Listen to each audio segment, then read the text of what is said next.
I'm Fred Minnick, and welcome back to Bourbons of the Century. So far, the 2000s have been the story of bourbon in its incredible comeback from the 1980s and 1990s when they were kind of way down here, not selling very well.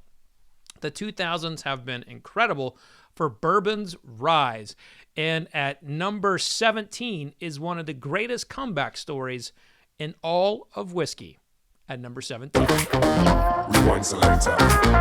Bourbons of the Century so far. At number 17, we have the early batches of Kentucky Al.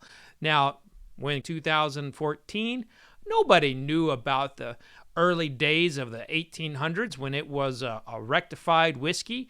Nobody knew much about Dixon Dedman's family heritage in the distilling business, but they did know about a fella who had worked for a place called Four Roses, and he was helping Dixon go around finding barrels, and they were tasting barrels together. His name was Jim Rutledge. So those early batches of Kentucky Al had a little bit of Jim Rutledge imprint on there. But here's the thing, is that Dixon Dedman himself has an incredible palate, and he put out some incredible, iconic early releases of Kentucky Al. I want to say batches 1 and 2 were quite delicious. And before he had sold to Stoli, I think that he was consistently putting out great sourced whiskey.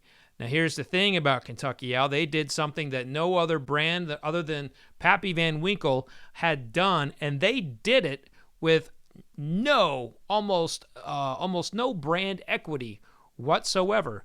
Just mysteries and rumors. And did this really come from Stitzel-Weller? Was this really Old Boone? Are these leftover stocks from this distillery or that distillery?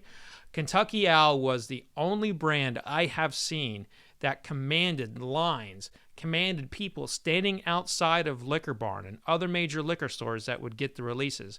And they would command drawings and lotteries at the same level as Pappy Van Winkle. Now, granted, the bourbon hype machine knows no limits. But when that came out, that was so incredible to see a brand come out of nowhere and command that kind of impact on the market. I think Kentucky Al has since not lived up to its early releases, but the fact is, batches 1 and 2 especially were some of the greatest bourbons that have hit the shelves, and they were only sold in Kentucky. So if you were one of those people who got an opportunity to buy one, congratulations, you're one of the few. So congratulations to Dixon Dedman and Kentucky Al for making this list. Coming up next, number 16. It's a good one.